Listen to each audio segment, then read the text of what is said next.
At exactly 12:43 a.m., a billionaire scrubbed toilets in his own building, while his company sat 17 minutes away from catastrophic system failure, and nobody knew either thing was true. Adrian Vale had spent 3 years invisible, blamed for a disaster he didn't cause, raising a child alone while the man who destroyed him collected promotions. Tonight, the same corrupted code that ended his career just went live again, and the only person who noticed was a maintenance worker everyone ignored. This is their story. Stay until the end, hit that like button, and drop a comment with your city so I can see how far this tale travels. The security guard didn't look up. Adrian Vale pushed his cleaning cart past the marble reception desk at 12:43 a.m., wheels squeaking against polished floor, and the guard, Marcus, 22, college dropout, good kid, kept scrolling through his phone. Same as every night.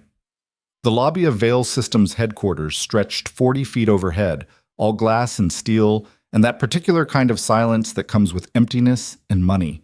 Rain hammered the windows. Seattle in October, constant and cold. Adrian wore the uniform well.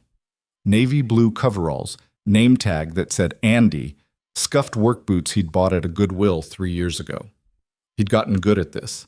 The posture, the pace, the way you move through a space when you're meant to be furniture. People see what they expect. They expect janitors at midnight. They don't expect the founder and former CEO of a $7 billion tech company emptying trash cans on the 14th floor. He took the service elevator up. It smelled like bleach and someone's leftover Chinese food. The cart rattled. Inside the supply bin, under the spray bottles and paper towels, his tablet sat wrapped in a cleaning rag. He'd check it once he reached the upper floors. System reports. Traffic logs. The things he still tracked because you don't build something from nothing and then stop caring just because they erased your name from the lobby wall. The elevator groaned. Adrian closed his eyes. Somewhere 16 blocks away, his daughter Mira was asleep in their apartment. The small one, not the penthouse he used to own, curled up with that stuffed rabbit she'd had since she was 2. She was 7 now. She knew her dad worked nights. She didn't know he owned the building he cleaned. She didn't need to know. Not yet. Maybe not ever. The doors opened on 14. Empty cubicles stretched out in neat rows, computers asleep, desk plants half dead. He started with the break room. Coffee grounds in the sink, someone's birthday cake collapsing in the fridge. He cleaned it the way he cleaned everything, methodically, completely. It wasn't about the work. It was about the access, about being here when no one watched, about seeing what happened in the bones of his company when the performance stopped. He moved through the floor, vacuumed, emptied bins, wiped down surfaces, and listened. Not with his ears, with his instincts. You learn things when you built a system from scratch. You feel when something's off, the same way you feel a fever coming before the thermometer proves it. Tonight, something felt wrong. He couldn't place it yet, just a tightness in his chest, a static in his brain. He finished 14 and moved to 16. Executive row. Bigger offices. Heavier doors. Photos of families and diplomas from schools that mattered. Leon Carter's office sat at the corner, senior VP of engineering now, the man who'd taken Adrian's design 3 years ago and stripped out every safety protocol to hit a launch deadline, then blamed Adrian when it failed spectacularly during a live demo in front of investors and journalists and everyone who mattered. Adrian stood in the doorway of Leon's office and looked at the man's desk. Clean. Organized. A photo of Leon shaking hands with the current CEO. Another of Leon at some charity gala. Black tie, champagne glass raised. Adrian felt nothing looking at it. He'd burned through the anger 2 years ago. What remained was colder, patience, precision. The truth would surface, eventually. He just had to stay close enough to see it when it did. He cleaned the office, dusted the shelves, emptied the trash, mostly printed emails, expense reports, a crumpled napkin with a phone number. He didn't read them. That wasn't why he was here. He finished and moved on. 23rd floor, 27th, 31st. At 1:47 a.m., he reached the 32nd floor. Server operations, climate controlled, restricted access. He had a key card. Janitors needed one. Nobody questioned it. And he scanned in. The air shifted immediately, cooler. The hum of machines. rows of server racks stretching back into fluorescent shadow. This was the heart of Veil Systems, the infrastructure that handled data processing for 11,000 corporate clients across 4 continents. He pulled out his tablet. Routine check. System health. Traffic patterns. Patch deployments. He scrolled through logs while his cart sat abandoned by the door. Everything looked standard. Normal bandwidth, scheduled maintenance windows, a firmware update pushed at 6 p.m., another at 9:30 p.m. Then he saw it. Patch deployment, a V17. Status, active authorization, L. Carter. Timestamp 23:18. Adrian's hand stopped moving. A V17. His breath went shallow. The tablet screen blurred. He blinked hard and read it again. A V17 wasn't supposed to exist anymore. It had been shelved, archived, buried under 3 years of new code and updated protocols. It was the patch, his patch, that Leon had pushed live without the safety architecture, without the validation layers, without any of the protections Adrian had built into the original design. The patch that had crashed during the Investors Summit in front of 200 people. The patch that had been blamed for a $40 million stock drop and 18 months of rebuilding trust. The patch that ended Adrian Veil's career, and now someone had deployed it again. Tonight, less than 2 hours ago. He scrolled deeper. The deployment log showed it live across primary systems. Active, running, integrated into the core processing pipeline. A system demonstration was scheduled for 9 a.m., 7 hours from now, with clients flying in from Singapore, London, Boston. Major contracts on the line. Press coverage. The board would be watching. Adrian's pulse hammered in his ears. This wasn't an accident. You don't accidentally deploy deprecated code into a live environment hours before a critical demo. Someone did this on purpose. Someone who either didn't know what AV-17 was or knew exactly what it was and wanted to watch it fail again. He pulled up the patch details. His fingers moved fast, muscle memory from years of writing this code himself. The architecture loaded on screen. He scanned it, and his stomach dropped. The safety layers were gone. Again. The same gutting Leon had done 3 years ago. Validation checks removed, failover protocols stripped out, error handling reduced to nothing. It was the compromised version, the version that would run fine for a few hours, maybe less, and then cascade into failure when transaction load hit a certain threshold, which would happen right around 9 a.m. when the demo started processing test data at scale. Adrian stood in the cold hum of the server room and felt the weight of it settle on him like a hand around his throat. If this failed the same way, Veil Systems wouldn't survive it. Not again. The company had barely recovered from the first disaster. A second one would gut investor confidence, kill contracts, bleed talent. The board would dismantle everything. And Mira's future, the trust fund he'd set up, the shares still in her name, the college savings built from stock options, would evaporate. He had to stop this. He had to pull the patch. Roll back. Now. But he couldn't, because Andy the janitor didn't have system access. Andy didn't have admin credentials. Andy couldn't authorize a goddamn thing. And Adrian Veil, the man who built this company, was legally and publicly exiled from any operational role per the settlement agreement he'd signed to avoid a protracted legal war that would have destroyed him and left Mira with nothing. He stood there, helpless, staring at the screen. Then the door behind him opened.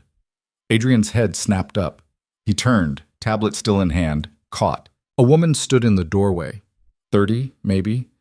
Dark hair pulled back in a ponytail. Coveralls similar to his, but gray instead of blue. Maintenance division. He'd seen her before, passing in hallways, restocking supplies, always moving quietly.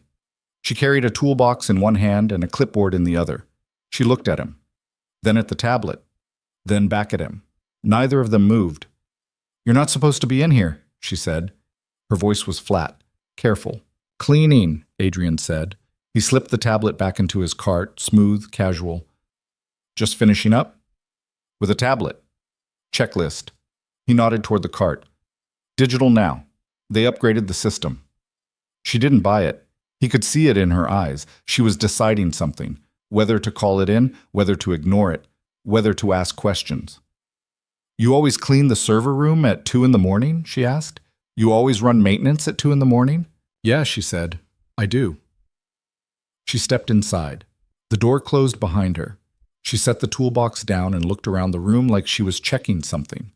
Then she pulled out her own tablet, smaller, older, screen cracked at one corner, and started scrolling. Adrian watched her. She moved to one of the server racks, checked something, frowned, scrolled again. Her frown deepened. What are you looking for? Adrian asked. She didn't answer right away. She tapped something on her screen, read. Then she looked at him. You see the deployment at 2318? She asked. Adrian went still. What? The patch. A V17. You were looking at it, weren't you? He could lie, probably should, but something in the way she asked, the directness, the lack of performance, made him pause.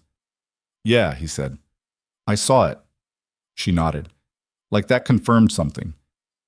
It's wrong. What do you mean? The implementation. It's missing safeguards. I ran a diagnostic 15 minutes ago because the temperature spiked in rack 7. Not much. 0.3 degrees. But it spiked. So I checked the logs. She held up her tablet. This patch is running without buffer validation, without load balancing, without anything that would keep it stable under pressure. Adrian stared at her. How do you know that? Because I can read code. You're maintenance. I'm a lot of things. She looked at him. Who are you? I told you, cleaning crew. Bullshit. Cleaning crew doesn't pull system logs at 2 in the morning. Adrian hesitated. The smart move was to walk away, say nothing, let it go. But if she saw what he saw, if she understood what was coming, then maybe she could do something he couldn't. My name's Andy, he said. I work nights. And yeah, I was looking at the patch because I used to do this kind of work before I ended up here. What kind of work? Systems architecture. She studied him. He could see her thinking, processing. You're the one who wrote a V17. It wasn't a question. Adrian's chest tightened. How do you know that? Because I've read it, the original, before it got butchered. She gestured at the servers around them. I studied this system when I was in school. Veil Systems was the case study. The design was elegant, modular, safe. Then someone fucked it up and blamed the guy who built it. She looked at him. That was you. Adrian didn't answer. She nodded slowly. Okay. So you're here because you never really left. Something like that. And now the same patch is live again, stripped down the same way, and it's going to fail the same way unless someone stops it. Yeah? Can you stop it? No, Adrian said quietly. I don't have access. Then who does? System admins, senior engineers, VP level authorization. She absorbed that. Then she looked down at her tablet, scrolled, stopped. There's an override. What? Maintenance override. If there's a critical infrastructure risk, maintenance supervisors can trigger a safety lockdown. It shuts down active deployments until engineering reviews them. She looked up. I have that access. Adrian's heart kicked. You're a supervisor?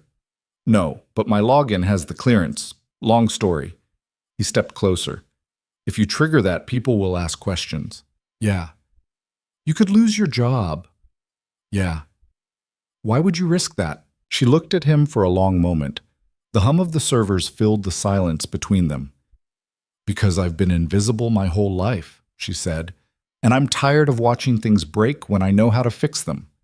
She turned back to her tablet, started typing.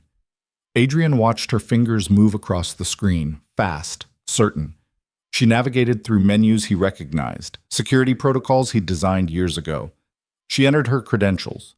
A warning popped up. She dismissed it. Wait, Adrian said. If you do this, they'll trace it back to you. I know. They'll come after you. Let them. She hit the final command. The room shifted. Not physically, but the sound changed. The hum softened. Status lights on the server racks blinked from green to amber. On her screen, a notification appeared. Maintenance override active, all active deployments, suspended engineering review required. She lowered the tablet, looked at him. It's done, she said. Adrian didn't move. He felt like the floor had tilted. This woman, this stranger he'd passed in hallways and never spoken to, had just saved his company. Maybe saved everything. "What's your name?" he asked. "Lena," she said. "Lena Brooks." "Lena, they're going to come looking for you in about 3 hours when engineering finds out what happened." "I know." "You need to have a reason, a story." "I have a reason," she said. "The system was at risk. I followed protocol. They won't care. They'll say you overstepped, that you're not qualified to make that call." She smiled. It was small and tired and carried the weight of 1,000 smaller fights. "I've been underqualified my whole life, Andy, or whoever you are. I'm used to it."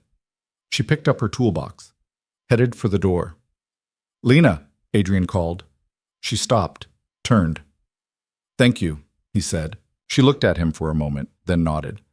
"Don't thank me yet. This just bought us time. Someone still has to fix the actual problem." She left. The door closed. Adrian stood alone in the server room, surrounded by machines that held the future of everything he'd built, everything he'd lost, everything he was trying to protect. And for the first time in 3 years, he felt something he hadn't let himself feel. Hope. Well, at 6:47 a.m., the emails started. Adrian was home by then. Small apartment, 2 bedrooms. Mira still asleep. He'd showered, changed into jeans and a sweater, made coffee he didn't drink. His tablet sat on the kitchen counter, notifications piling up. He wasn't supposed to have access to company emails anymore, but he'd never quite deleted his old credentials from the backup systems. A ghost account, read-only, invisible. Now he watched the chaos unfold in real time. From System Operations, Subject, Emergency, Deployment. Suspended from Engineering, Lead. Subject, Who authorized maintenance override? From Leon Carter. Subject, All hands, server room incident. He opened Leon's email. Team, we have a situation. At 2:14 this morning, an unauthorized maintenance override was triggered, suspending all active deployments, including critical patches scheduled for today's client demonstration. This override was executed by Lena Brooks, Facilities Maintenance, who does not have the authority or technical understanding to make this call. I need engineering, security, and HR in my office at 8 a.m. This kind of reckless behavior cannot stand. We have 7 hours to resolve this before clients arrive. LC. Adrian read it twice. His jaw tightened. Unauthorized, reckless, does not have the authority or technical understanding. The same words they'd used on him 3 years ago. He opened another email. This one from security, timestamped 6:52 a.m. Lena Brooks has been placed on administrative leave pending investigation.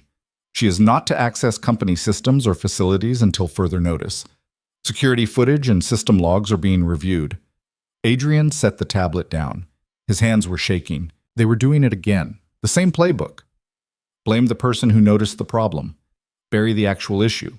Protect the people who created the mess. And in 7 hours, when the demo started and the unpatched system crashed spectacularly, they'd blame Lena for that too, for stopping the deployment, for interfering, for being in a room she wasn't supposed to understand. He looked at the clock. 6:54 a.m. Mira would wake up in an hour. He'd make her breakfast, walk her to school, come home, go to work tonight, stay invisible, stay safe. That was the plan. That was survival. But survival wasn't enough anymore. He picked up his phone, scrolled through contacts he hadn't called in 3 years, found one name, Jessica Rahman, board member. He hesitated. If he made this call, it would break the silence he'd kept. It would surface questions, risk exposure. But if he didn't, Lena would burn for saving them all. He hit call. It rang 4 times. Then a voice, sharp and awake despite the hour. "This is Rahman. Jessica, it's Adrian Vale." Silence. Long enough that he thought she might hang up.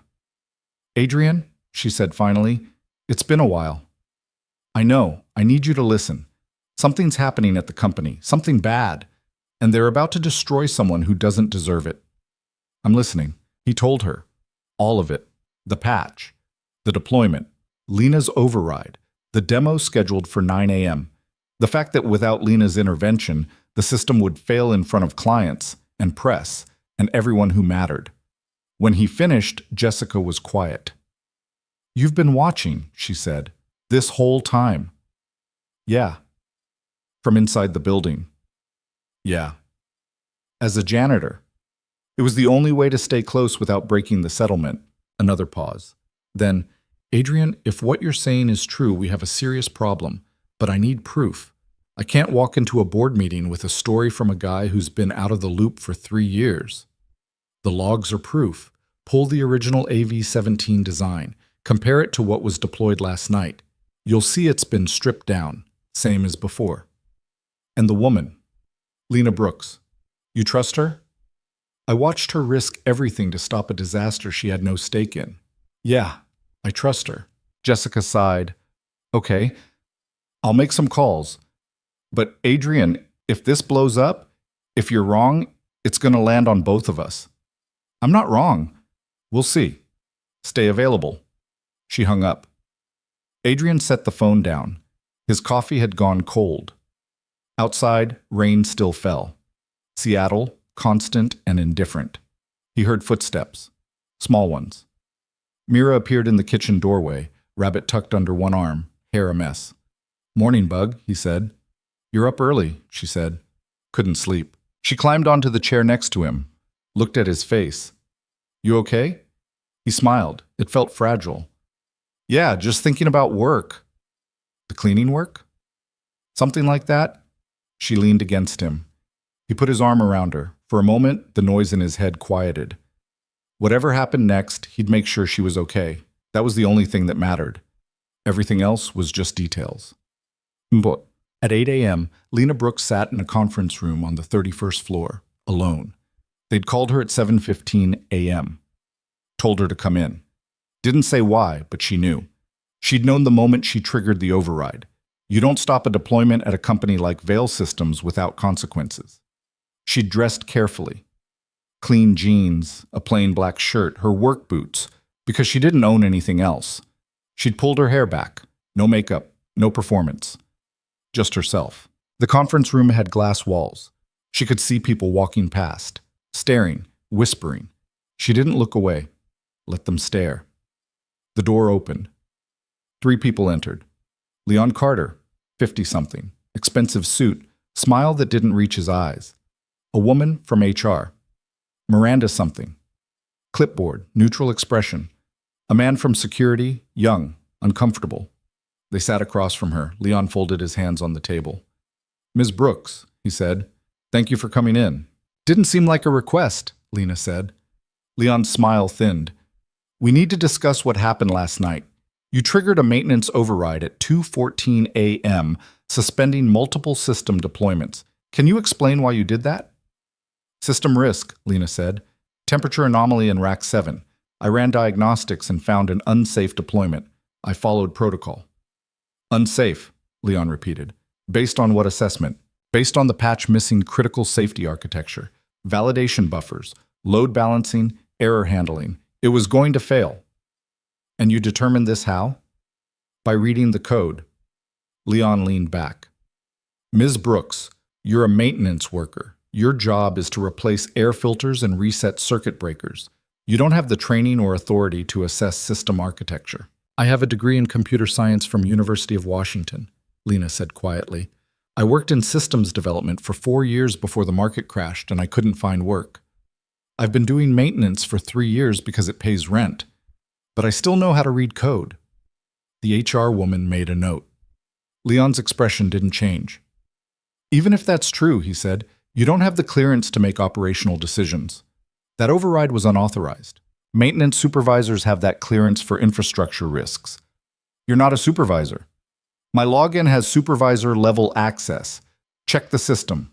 Leon glanced at the security officer. The man looked uncomfortable. She's right.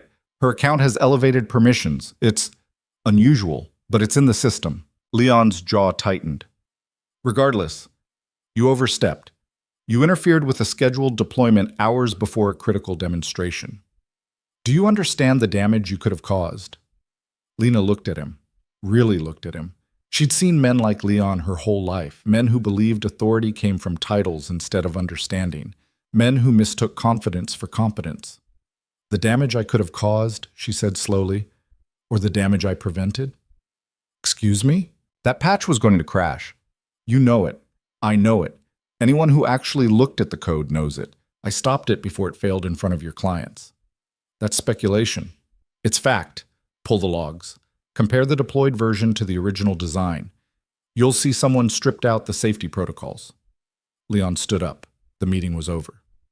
Ms. Brooks, you're on administrative leave effective immediately. You'll be contacted regarding next steps. Security will escort you out. Lena didn't move. Who deployed that patch? That's not your concern. It was you, wasn't it? You authorized AV-17, the same patch that failed 3 years ago. The room went very quiet. Leon's face hardened. You need to leave. Now. Why is it back? Why would you deploy deprecated code hours before a demo unless you wanted security? Leon snapped. The young officer stood, looked at Lena. Ma'am, I need you to come with me. Lena stood slowly, looked at Leon one more time. You're going to blame me for this, just like you blamed Adrian Vale. Same pattern, same lie. Leon's expression flickered, just for a second, then it smoothed over. I don't know what you're talking about, he said. But he did. She could see it. Security walked her to the elevator, through the lobby, out the front doors. Rain had started again. She stood on the sidewalk and felt the weight of it. Unemployed. Again. Blacklisted, probably. She'd saved the company and they'd kicked her out. Story of her life. She started walking. Didn't know where. Just away. Behind her, inside the building, alarms started going off. The alarms weren't loud, just insistent. A steady pulse that cut through the ambient noise of Vale Systems' main operations floor like a heartbeat gone wrong. Adrian heard them from the parking garage where he sat in his 10-year-old Honda, 3 levels below ground, engine off, phone pressed to his ear. Jessica Rahman was talking, but he'd stopped listening 30 seconds ago because that sound, that specific rhythm, meant something had gone critical. Adrian, are you there? I have to go, he said. Wait, I just told you the board wants a meeting at 10. You need to... I'll call you back. He hung up, got out of the car, moved toward the stairwell. His badge, the janitor one, Andy's badge, wouldn't get him past the lobby during business hours. But the loading dock entrance had a blind spot in the camera coverage. He'd mapped it months ago. 30 seconds of exposure, then you were inside. He took the stairs 2 at a time. The alarms were louder in the stairwell. He pushed through the door on the ground level, slipped past a delivery driver arguing with a supervisor about a damaged shipment, and made it to the service corridor. From there, it was muscle memory. Left at the electrical room, right past the custodial supply closet. Through the door marked authorized personnel only that nobody ever locked properly. He came out on the 2nd floor. The alarms echoed off the walls. People were standing at their desks, confused, looking around like the answer might be written on the ceiling. Nobody was evacuating. That was good. It wasn't a fire alarm or a security breach. This was something else. Adrian pulled out his phone, opened the Ghost account. Logs were updating in real time. System alert. Critical load. Threshold exceeded. System alert. Failover protocol offline. System alert. Primary cluster destabilizing. His stomach dropped. The demo. It had started early. Someone must have moved up the timeline, maybe to test the systems before clients arrived. And without Lena's override in place, without the safety checks, the patch was doing exactly what he knew it would do. It was failing. He started moving toward the server room, toward the center of the collapse. A security guard stepped in front of him at the elevator bank. Sir, you can't be up here right now. Maintenance, Adrian said, flashed the badge, kept walking. Sir, unless you want the whole building offline, get out of my way. The guard hesitated. Adrian didn't wait. He hit the stairs again. Up this time, floor by floor, his legs burned. The alarms kept going. At the 32nd floor, he pushed through the door and nearly ran into a cluster of engineers standing outside the server room, arguing. Revert to the backup cluster. Backup's not synced. We'll lose data. Should never have removed the override. Adrian slowed, caught his breath, tried to look like he belonged there. One of the engineers glanced at him, frowned, then turned back to the argument. Another alarm joined the chorus. Somewhere down the hall, someone shouted about database latency spiking. The server room door was propped open. Adrian could see inside. More engineers, laptops open, Screens everywhere showing graphs and error logs and cascading failures. In the center of it all stood Leon Carter, phone to his ear, face red. "I don't care what time zone they're in," Leon was saying. "Get Sharma on a call now. We have 7,000 clients about to lose connectivity, and I need solutions, not excuses." He hung up, looked around the room. His gaze landed on one of the younger engineers. "Did you roll back the patch?" "We tried. It's integrated too deep. We need to rebuild the validation layer manually." "How long?" 4 hours, maybe 5. We have 90 minutes. "Then we're not going to make it." Leon looked like he wanted to put his fist through a wall. Instead, he took a breath, smoothed his tie. "Okay, new plan. We delay the demo. Tell the clients we're running diagnostics. Push everything to this afternoon." "They flew in from 3 continents," someone said. "They're already in the building." "Then give them coffee and a tour." "I don't care. Just buy me time." Adrian stood in the doorway, invisible in his coveralls, watching the panic unfold. This was it. The moment he'd been waiting for. The proof. Leon had redeployed the corrupted patch, and now it was eating the system alive, exactly like it had 3 years ago. And just like before, Leon was scrambling to cover it up instead of fixing the root cause. But this time, Adrian couldn't just watch, because somewhere in this building, Lena was gone, kicked out, blamed. And these people were about to spend the next 4 hours rebuilding work she could probably do in 1. He pulled out his phone, texted Jessica. "It's happening. Server room, 32nd floor. Get someone from the board up here now." Her response came back in seconds. "On my way." "Don't do anything stupid. Too late for that." Adrian stepped into the server room. Leon saw him immediately. "Who the hell are you?" "Maintenance," Adrian said. Kept his voice flat. Forgettable. "We don't need maintenance. Get out. You've got a temperature spike in rack 7. Same thing that flagged the problem last night." Leon stared at him. "What?" "Rack 7, 0.3 degrees over baseline. It's what triggered the diagnostic that found your patch." One of the engineers looked up. "He's right. I'm seeing elevated temps in that sector."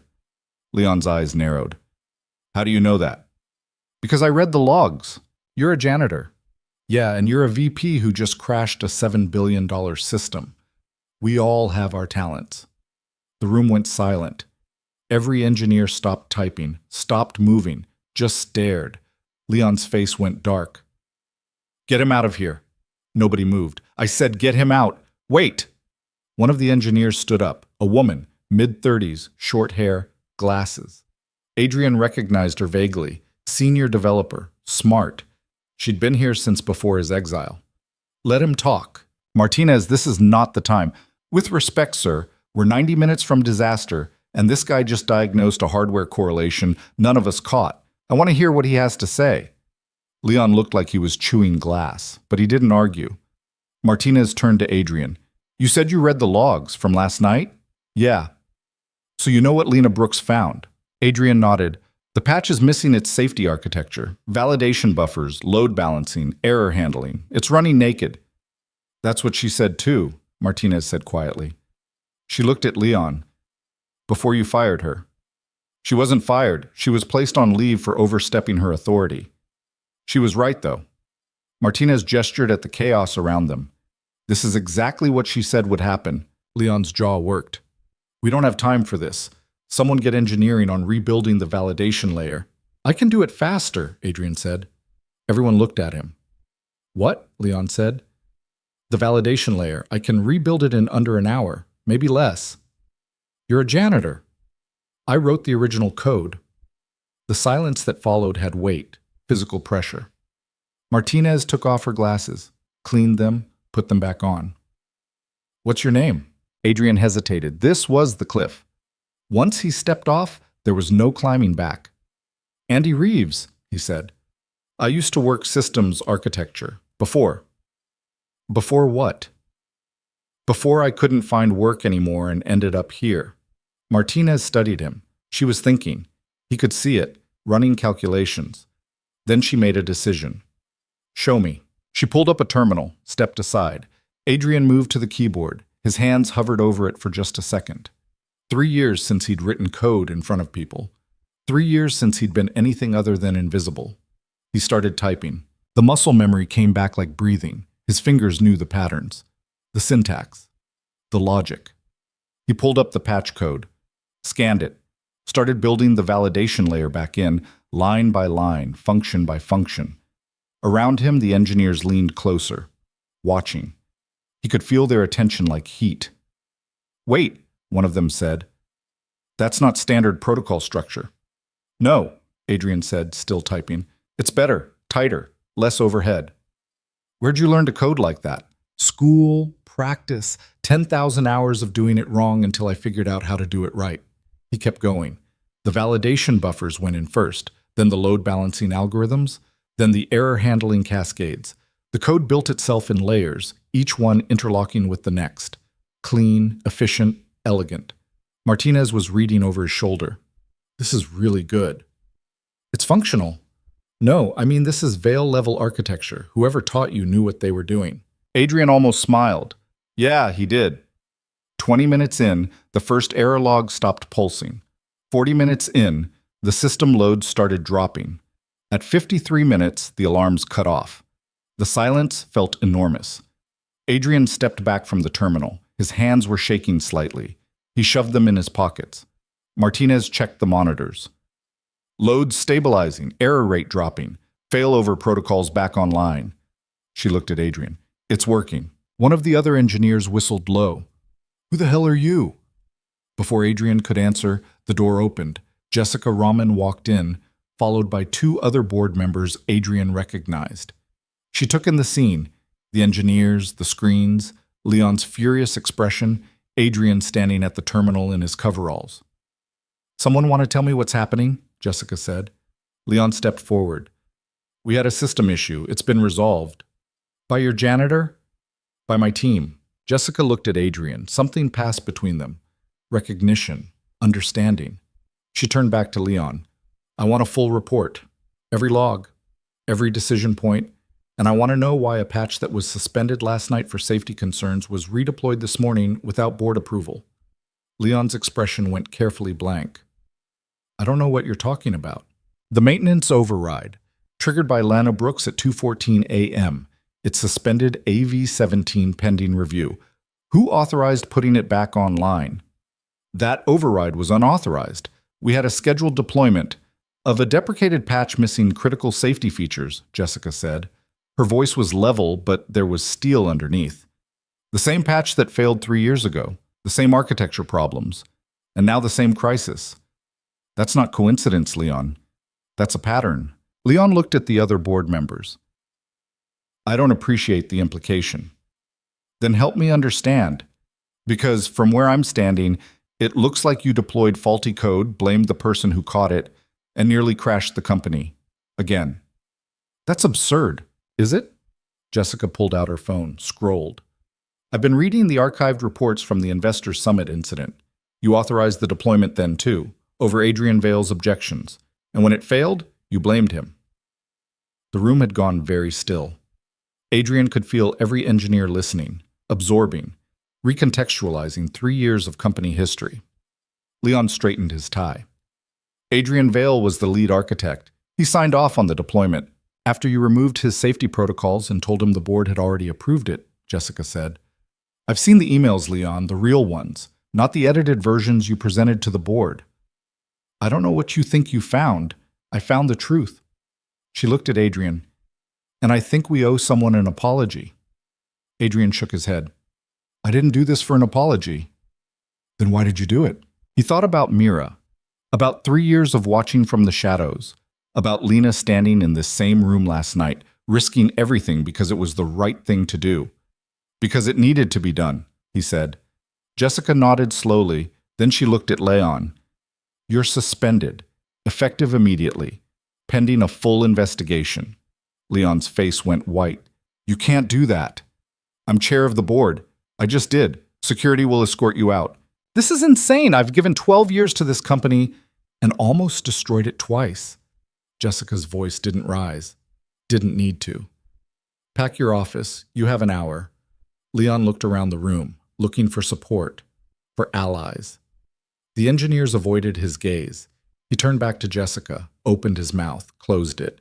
Then he walked out, spine rigid, footsteps echoing. When he was gone, Jessica exhaled, looked at Adrian. We need to talk, somewhere private. I have to pick up my daughter from school in 3 hours. This won't take that long. She led him to an empty conference room. The other board members followed. When the door closed, Jessica sat down heavily. Adrian, I need you to tell me everything. From the beginning, what you've been doing, what you know, all of it. So he told her. The janitor job. The ghost access. The monitoring. Watching his company from the inside out, seeing the places where it had fractured, the decisions that didn't make sense, the pattern of Leon's rise built on other people's work and other people's blame. When he finished, one of the other board members, an older man, gray hair, expensive watch, shook his head. You've been here the whole time, cleaning toilets. Among other things. Why didn't you come forward sooner? Because the settlement agreement bans me from operational involvement. If I'd surfaced, you would have had legal grounds to void Mira's trust. I couldn't risk that. Jessica leaned back. So you stayed invisible? Yeah. And what about Lena Brooks? The gray-haired man asked. The woman who triggered the override. Where does she fit in this? She saw what I saw, Adrian said. But unlike me, she didn't have anything to lose by speaking up, so she did. And we fired her for it. You put her on leave. There's a difference. Not much of one. Jessica rubbed her eyes. We need to bring her back, officially, with an apology and a proper role. She won't come back, Adrian said. Not after this. How do you know? Because I wouldn't. Jessica was quiet for a moment. Then she looked at him, really looked at him. What do you want, Adrian? What do you mean? From this? From us? You saved the company. Again. You could have walked away. Let it burn. But you didn't. So what do you want? Adrian thought about it. About the years in the shadows. About Mira asking why he worked nights. About the hollow feeling of watching something you built become something you didn't recognize. I want it to be what it was supposed to be, he said. Before the lawyers and the politics and the performance, I want it to matter. That's not much of an ask. It's the only one I have. Jessica nodded, looked at the other board members. Some silent conversation passed between them. Then she turned back to Adrian. We want you back. Not in the shadows, not as Andy the janitor, as yourself. Chief Technology Officer, full operational authority, clean slate. Adrian's chest tightened. I can't. Why not? Because I have a daughter who needs stability, who needs a parent who comes home at normal hours and doesn't live in crisis mode. I can't give her that if I'm running this company. Then don't run it. Just fix it. Fix the things only you know how to fix. Let other people handle the rest. That's not how this works. It could be. Jessica leaned forward. Adrian, we're offering you a way back on your terms. Whatever you need to make it work, flexible hours, remote capabilities, support staff, we'll figure it out. But we need you, not just for this crisis, for all of it. He wanted to say yes. The word was right there. But he couldn't get it past the weight of everything that had happened. The betrayal, the exile, the 3 years of being erased. I need to think about it, he said. Fair enough, but think fast. We have a demo in 45 minutes and I'd like to tell our clients we have an actual CTO. She stood. The other board members followed. At the door, Jessica paused. For what it's worth, I'm sorry. For how it went down before. For not fighting harder. You deserved better. Yeah, Adrian said. I did. She left. Adrian sat alone in the conference room and felt the weight of the choice pressing down on him. In his pocket, his phone buzzed. A text from Mira's school. Reminder, parent-teacher conference tomorrow at 4 p.m. He closed his eyes, breathed. Then he stood up and left the building. Outside, the rain had stopped. The sky was still gray but lighter. He walked to his car, got in, sat there for a long moment. His phone rang. Unknown number. He answered. Yeah? Is this Andy? A woman's voice. Familiar, but he couldn't place it. Who's this? Lena Brooks. Adrian sat up straight. How'd you get this number? I saw you talking to the board member in the hall. Rahman, right? I looked her up. Found an old email chain from 3 years ago. You were CC'd. Put the pieces together. A pause. It's you, isn't it? Adrian Vale. No point lying. Yeah, I thought so. The way you looked at the code, the way you moved in that room. You weren't just some janitor who used to do this work. You were the guy who built it. Was is the right word. They offer you your job back yet? How did you? Because that's what they do. Crisis hits, they panic. They bring back the person who actually knows what they're doing. Then 6 months later, when everything's stable, they'll find a reason to push you out again. It's the cycle. Adrian was quiet. Because she was right. You calling to warn me off? He asked. No, I'm calling because I want to know what you're going to do. About what? About me. About what happened. About the fact that I'm currently unemployed because I stopped their disaster and they decided I was the problem. I told the board they need to bring you back. And what did they say? That they would, with an apology. Lena laughed. It was sharp, bitter. An apology. Right, that'll pay my rent. I'm serious. So am I. Adrian, I don't want their apology. I want them to admit they were wrong. I want Leon Carter's name in the same sentence as the word failure. And I want a job where I'm not invisible anymore. I can't promise any of that. Then what can you promise? He thought about it, about what he'd built, about what it had become, about what it could be if people like Lena, people who saw the truth and spoke it even when it cost them, had actual power instead of just proximity to it. If I go back, he said slowly, I'm going to need people I can trust, people who care about the work more than the politics, people who'll tell me when I'm wrong.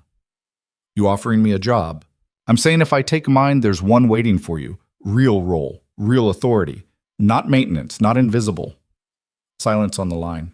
Then, what's the role? I don't know yet. Whatever makes sense, whatever you're good at. I'm good at seeing what's broken and fixing it. Then that. Another pause. Why should I trust you?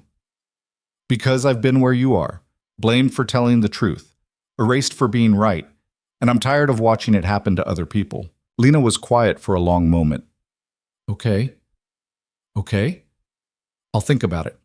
But Adrian, if you go back there and you turn into one of them, if you start playing the game instead of changing it, I'm out. I don't care what the title is or what it pays. I'd rather be broke and honest than comfortable and compromised.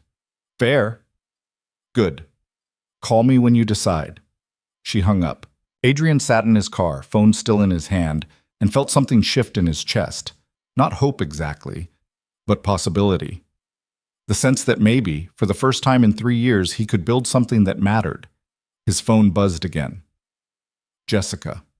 Demo went fine. Clients impressed. Need your answer by EOD. He looked at the message, then at the building, then at the picture of Mira on his dashboard, the one from her 6th birthday, cake on her face, smile so big it hurt to look at. He typed back, I'll do it. But on my terms. We need to talk. Her response came fast. Name the time. He checked the clock. 11:47 a.m. He had 3 hours before school pickup. 3 hours to figure out how to rebuild a company without losing himself in the process. He started the car and drove. The meeting happened in Jessica Rahman's office at 2:30, which gave Adrian exactly 90 minutes before he had to be at Mira's school. He'd changed clothes in the parking garage, kept a spare shirt and jacket in the trunk for emergencies, and walked back into Vail Systems through the front door for the first time in 3 years. The security guard at the desk looked up. Did a double take. Sir, do you have... He's with me, Jessica said. She'd been waiting in the lobby. Come on. They took the executive elevator, the one Adrian used to ride every day. The one with the mahogany paneling and the subtle scent of expensive air freshener. It felt wrong, like wearing someone else's clothes. You look uncomfortable, Jessica said. I am uncomfortable. Good. Means you haven't forgotten what this cost you. Her office was on the 41st floor. Corner view. Rain-streaked windows overlooking the city. She shut the door behind them and gestured to a chair. Adrian sat. She didn't. She stood by the window, arms crossed, looking out. I've been on the board for 8 years, she said. I've watched this company grow from 200 employees to 4,000. I've seen 3 CEOs come and go. And in all that time, the biggest mistake we made was letting Leon Carter convince us you were the problem. You didn't let him convince you. You chose to believe him. She turned. You're right. We did. Because it was easier than admitting we'd failed at oversight. Easier than acknowledging we'd let someone gut your work and call it progress. She sat down across from him. I'm not here to make excuses. I'm here to tell you we were wrong and to ask if you're willing to come back anyway. I already said I would. On your terms. What does that mean? Adrian leaned back. He'd been thinking about this for 3 hours. In the car, at the coffee shop where he'd sat with cold coffee and tried to work out what version of this he could live with. It means I'm not coming back as CTO, he said. Jessica blinked. What? I don't want the title, don't want the office, don't want to sit in board meetings and argue about quarterly projections. Then what do you want? I want to fix what's broken, the systems, the culture, the architecture. I want to build a team that actually cares about the work, and I want to do it without the performance. Adrian, we need someone in that role. Someone clients and investors can point to and say, that's the person keeping our data safe. Then hire someone good at that. Someone who likes the spotlight. I'm not that person anymore. Jessica rubbed her temple. Okay, so what role are you asking for? Chief architect, independent reporting line to the board, small team, full authority over technical decisions. And I work remote 3 days a week. That's not standard. I don't care. Investors will ask why our CTO isn't in the office. I just told you I'm not your CTO. Jessica stared at him. Then she laughed. It was sharp and surprised. You're serious? Yeah. You spent 3 years in exile and now you're negotiating less visibility. I spent 3 years learning what matters. It's not the title. It's the work. She was quiet for a moment, thinking. What about Lena Brooks? What about her? You said you wanted a team you could trust. Is she part of it? If she'll come back. In what role? I don't know yet. Let me talk to her first. Figure out what she's actually good at beyond reading code and having a spine. Jessica smiled. I like her. She doesn't perform. Neither do I. That's the point. Okay? Jessica stood, walked to her desk, pulled out a folder. Here's what I'm authorized to offer. Chief architect role. Base salary plus equity. Independent team, budget TBD. Remote work 3 days a week, and full authority to rebuild whatever you think needs rebuilding. She slid the folder across. Adrian opened it, scanned the numbers. They were generous. More than generous. The equity alone would set Mira up for life. There's a condition, Jessica said. What? You have to present to the board, monthly. Show us what you're doing, what you're finding, what needs to change. We're not giving you a blank check to disappear again. I wasn't disappearing. I was surviving. I know, but we need transparency. That's the deal. Adrian looked at the contract, at the numbers that would change everything, at the fine print that would pull him back into the world he'd spent 3 years avoiding. He thought about Mira, about school pickups and bedtime stories and the small apartment that was safe because it was simple. Then he thought about Lena, about the way she'd stood in that conference room this morning, small and steady, while Leon tried to erase her. He thought about the engineers watching him code, the way they'd leaned in, hungry for something real. I need to add something, he said. What? Lena comes back with full clearance and a real role. Not maintenance, not some token position, actual authority. I already said we'd bring her back. I want it in writing, in my contract, that her employment is tied to mine. If you push her out, I walk. Jessica raised an eyebrow. You're willing to bet your job on someone you barely know? I'm willing to bet my job on someone who did the right thing when it cost her everything. That's more than I can say for most people in this building. Jessica picked up a pen, made a note in the margin. Done. Anything else? Leon's investigation. I want access to the findings. All of it. That's confidential. Then make me part of the investigative team. If you're serious about fixing what's broken, you need to know how deep it goes, and I'm the only one who knows where to look. She considered that. Okay, but Adrian, if we find something criminal, if this goes beyond poor judgment, you have to let us handle it through proper channels. No vigilante justice. I'm not looking for revenge, I'm looking for the truth. Good. She held out her hand. We have a deal?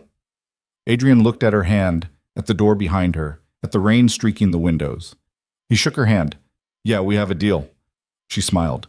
Welcome back. He left her office at 3:15 p.m., took the elevator down, walked through the lobby. Marcus, the security guard, looked up this time, did a full stop.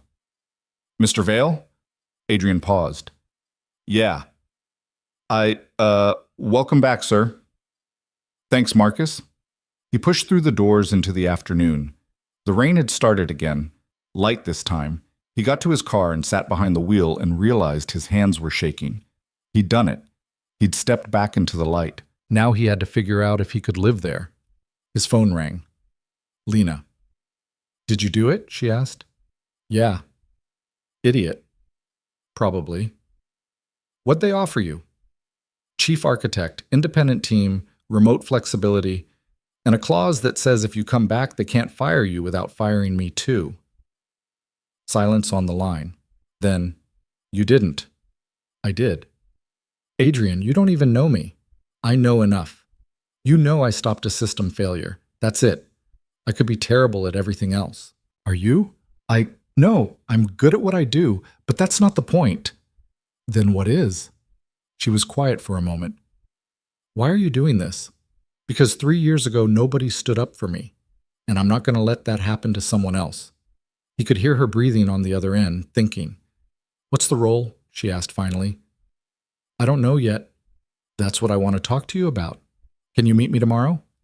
Where? Vale Systems, 10th floor. There's a conference room that's usually empty around 10 a.m. You want me to walk back into that building after they escorted me out this morning? Yeah. You're insane. Probably, but I'm also serious. 10 a.m. tomorrow. I'll clear you with security. Another pause. Okay. But Adrian, if this is some kind of pity hire, if you're bringing me back just to make yourself feel better, I'll know.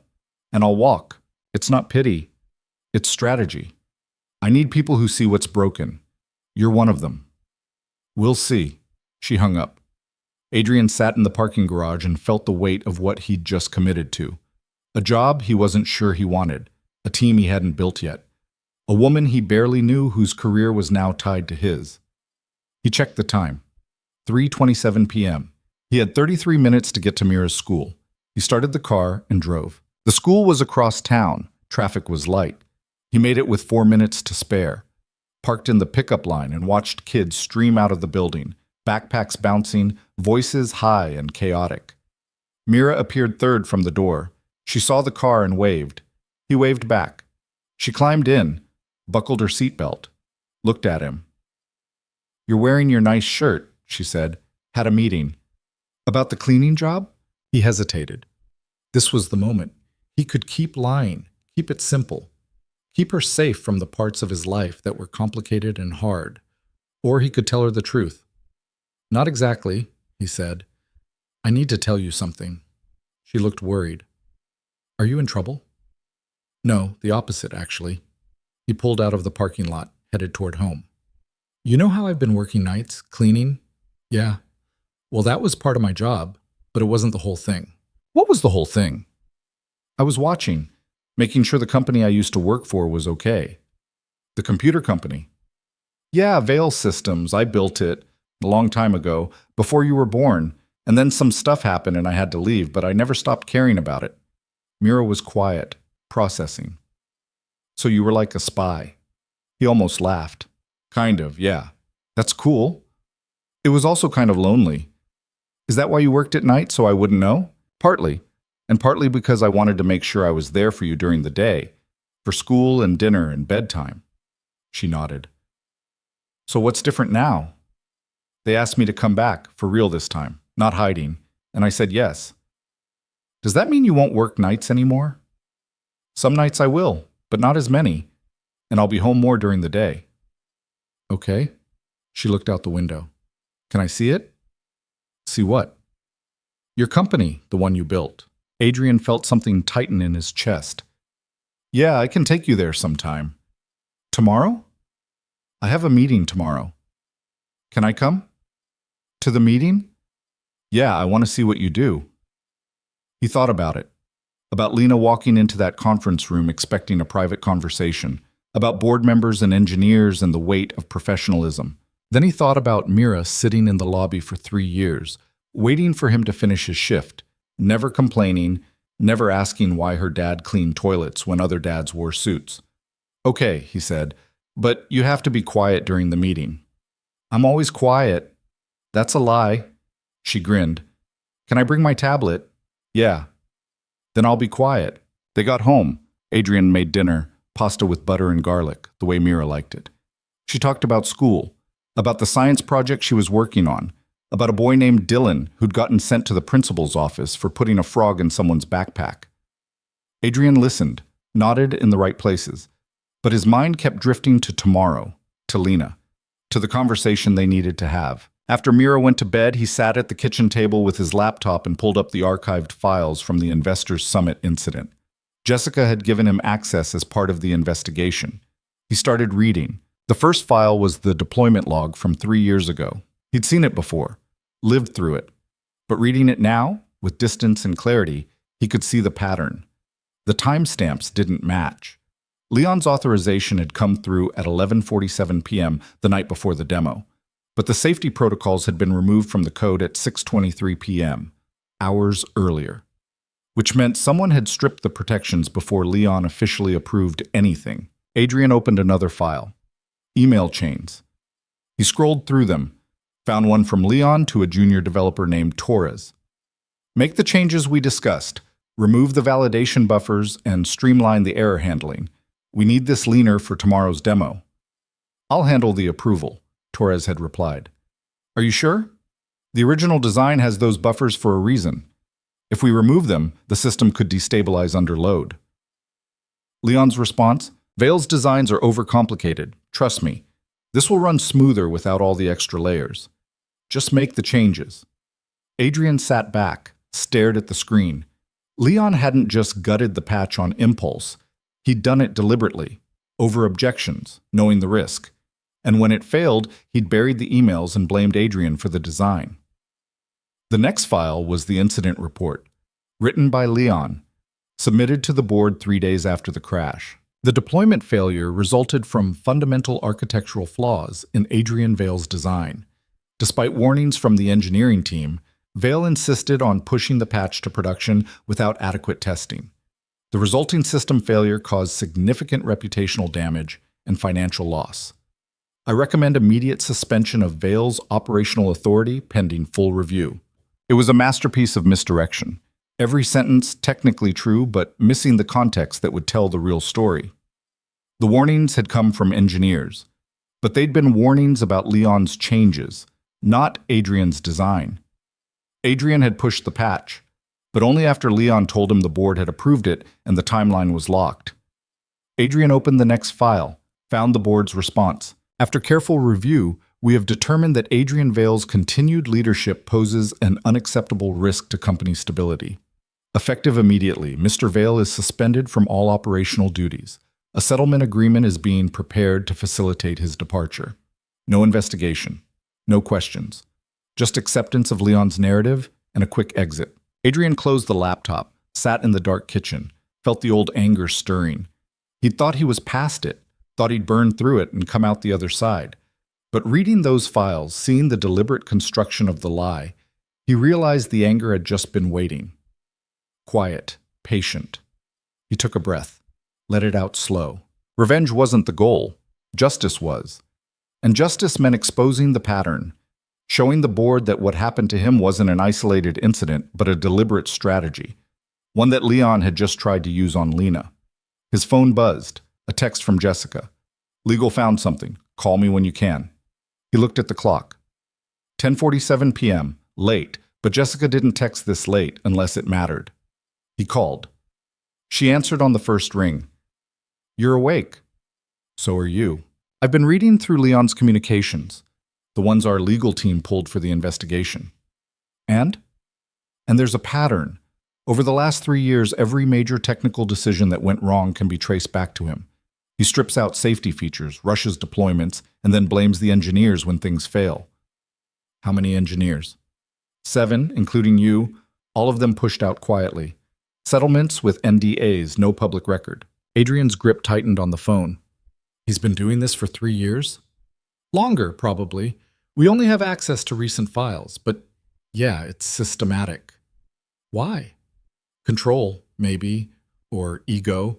He doesn't like being questioned, doesn't like designs that are more complex than he can understand. So he simplifies them, breaks them, and eliminates anyone who calls him on it. And the board never noticed? We noticed the failures. We didn't notice the pattern. That's on us. She paused. Adrian, this changes things. We're not just talking about one bad deployment. We're talking about potential fraud, sabotage, maybe even criminal negligence. What are you going to do?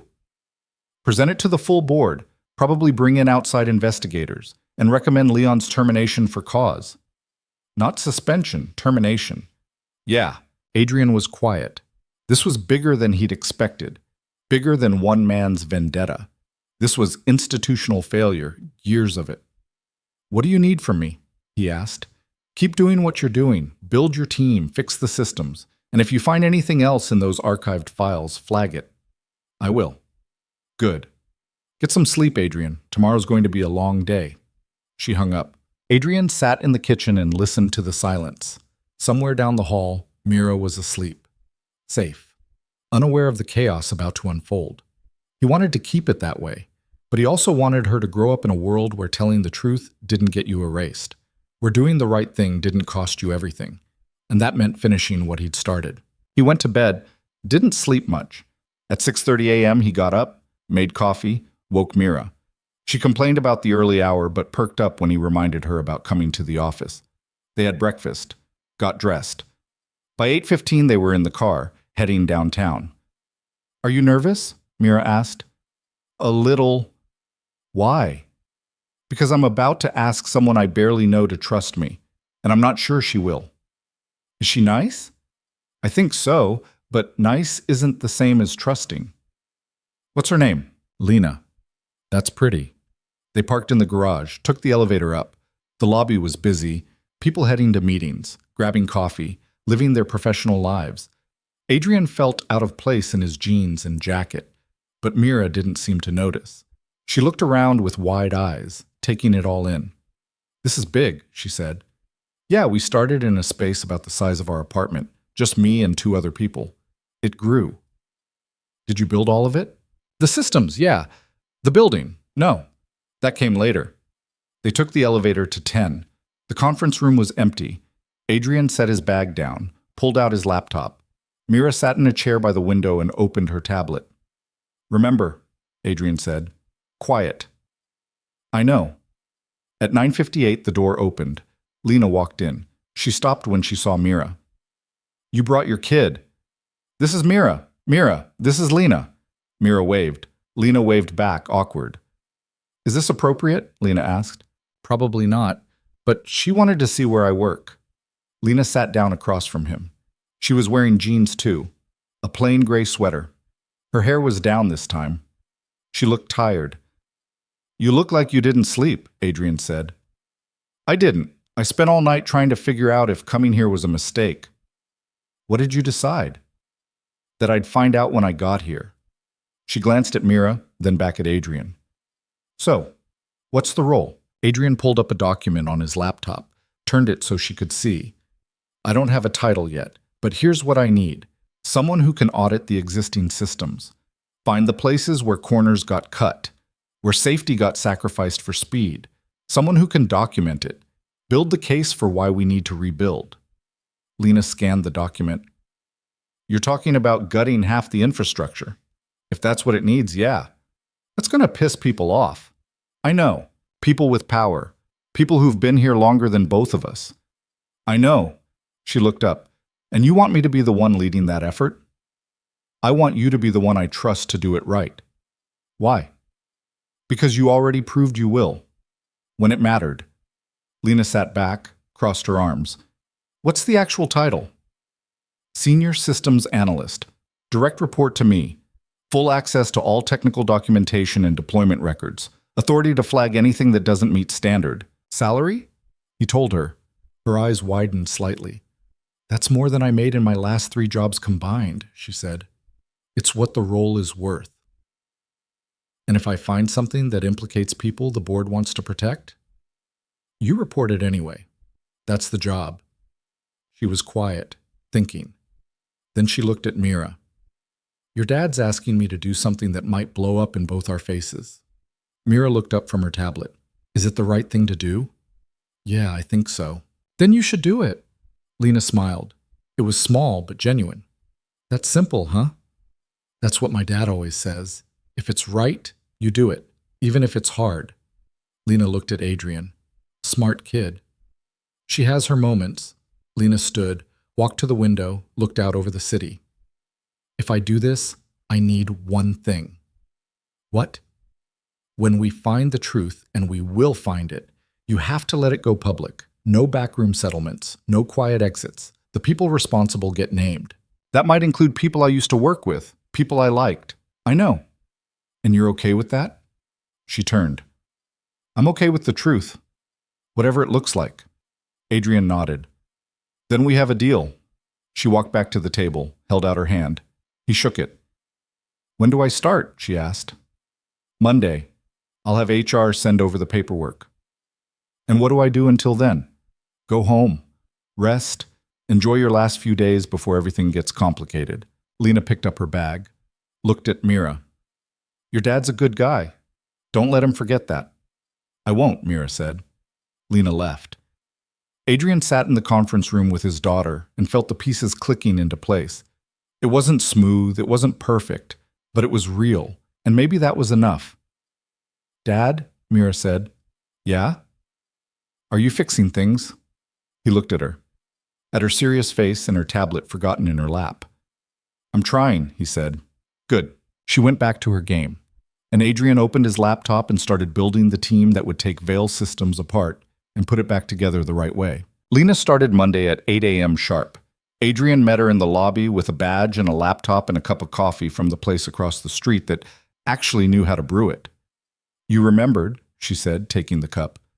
You mentioned it once, 3 years ago. You were complaining to another maintenance worker about the break room coffee tasting like burnt plastic. She stared at him.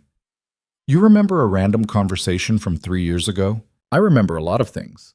Comes with the territory of watching everything. They took the elevator to 14th. The floor had been reorganized over the weekend. A small section near the windows had been cleared out. 4 desks, whiteboards on wheels, a server rack in the corner that hummed quietly. Adrian's team space. It was empty except for one person. Martinez, the engineer from the server room. She looked up when they entered. You actually showed up, Martinez said to Lena. You sound surprised. After what happened last week, I figured you'd tell Vale and the whole company to go to hell. I considered it. Lena set her bag down. Why are you here? Martinez glanced at Adrian. He asked me to transfer, said he was building a team to audit the technical infrastructure, find everything that's broken and fix it properly. She smiled. Sounded better than what I was doing. Which was? Sitting in meetings where people argued about things they didn't understand while pretending the code wasn't falling apart. Lena nodded. Yeah, that sounds worse. Adrian pulled up a chair. Okay, ground rules. We're not here to make friends, we're here to find the truth. That means pulling apart deployments, reading through years of documentation, and documenting every shortcut, every corner cut, every place where someone chose speed over safety. People are going to hate us, Martinez said. Probably. And we're going to find things that implicate people still working here. Definitely. Good. Martinez cracked her knuckles. When do we start? Adrian pulled up a spreadsheet. I've been building a list. Every major deployment over the last 4 years. Every system upgrade. Every patch. We're going to review them all. Lena leaned over, scanned the list. This is going to take months. Then we'd better get started. They worked in silence for the first hour, each of them taking sections of the deployment history, reading logs, checking code repositories, making notes. The rhythm settled quickly. Martinez was fast, aggressive with her searching. Lena was methodical, careful. Adrian moved between them, answering questions, pulling up archived versions when they needed comparison points. At 10:15, Martinez stopped. Found something. Adrian looked over. What? Patch deployment from 18 months ago. System update for the client portal. Authorization shows it went through standard review, but when I pull the actual code changes, half the security protocols are missing. Who approved it? Martinez scrolled. Carter. Leon Carter. Lena came over. Looked at the screen. Same pattern as AV-17. Yeah. Martinez highlighted the changes. The original design had multi-factor authentication, encryption on all data transfers, session timeout protocols. The deployed version has basic password protection and nothing else. Adrian pulled up the deployment timeline. When did this go live? March 14th, last year. Were there any incidents after deployment? Martinez checked the incident logs. Her face went still. Yeah, 3 weeks later, unauthorized access attempt on 14 client accounts. The security team flagged it as a potential breach, but couldn't confirm how the attacker got in. Because the security protocols weren't there, Lena said quietly, and nobody knew to look for them because the deployment was marked as approved and reviewed. Adrian sat back. Did they catch who did it? No, the investigation went cold. They updated some passwords and moved on. Adrian made a note. Add it to the list. We need to document every incident that might trace back to one of these compromised deployments. They kept working. By lunch, they'd found 4 more, each one following the same pattern. Solid original design, gutted implementation. Leon's authorization. Incidents that followed weeks or months later, never quite severe enough to trigger a full investigation, but significant enough to cause damage. At 12:30, Jessica Rahman appeared in the doorway. How's it going? We found 6 compromised deployments so far, Adrian said, all authorized by Leon Carter, all followed by security incidents or system failures. Jessica stepped inside, closed the door. I need you to stop. The room went silent. Excuse me, Adrian said. The board met this morning. Legal is concerned that if you keep digging, we're creating evidence that could be used against the company in a lawsuit. That's the point. We're documenting what happened so it can be fixed. I understand, but legal wants to handle this through official channels. They're bringing in an outside firm to conduct the investigation. How long will that take? Weeks? Maybe months. Adrian stood. Jessica, we've been working for 4 hours, and we've already found half a dozen incidents. How many more are buried in this system? How many clients got compromised because Leon stripped out security features? I know. And that's exactly why legal wants professionals handling it. People who understand liability and discovery and people who will bury anything that makes the company look bad, Lena said. Jessica looked at her. That's not what this is. Then what is it? It's damage control. If we self-report too aggressively, we expose ourselves to regulatory scrutiny, lawsuits, loss of client trust. You're already exposed, Martinez said. The breaches happen. The failures happen. Whether you document them or not doesn't change that. But how we document them matters. Jessica looked at Adrian. I'm not asking you to stop permanently. I'm asking you to pause while legal gets framework in place. And in the meantime, keep building your team. Work on current systems. Make sure nothing else is vulnerable, but don't keep digging into the past until we have legal cover. Adrian felt the old familiar weight settling on his shoulders. The pressure to be quiet, to wait, to let someone else control the narrative. No, he said. Jessica blinked. What? I said no. This is exactly what happened 3 years ago. Something broke. People wanted to investigate, and legal stepped in and made it go away quietly. I'm not doing that again. Adrian, I'm trying to protect the company. The company doesn't need protection. It needs accountability. Those aren't mutually exclusive. They are when legal's job is to minimize exposure instead of exposing the truth. Jessica's expression hardened. I'm not the enemy here. I know. But you're letting the wrong people make the call. I'm following board direction. Then the board's wrong. They stared at each other. The silence stretched. Finally, Jessica shook her head. I can't stop you. Technically, you have the authority to access all this documentation. But I'm telling you, if you keep pushing and it blows up, I can't protect you. I'm not asking you to. Jessica looked at Lena and Martinez. You two understand what he's doing. He's putting his job on the line. Yours too, by extension. Martinez shrugged. I've had worse jobs. Lena said nothing, just met Jessica's gaze and didn't blink. Jessica sighed. Okay, but don't say I didn't warn you. She left. The door closed.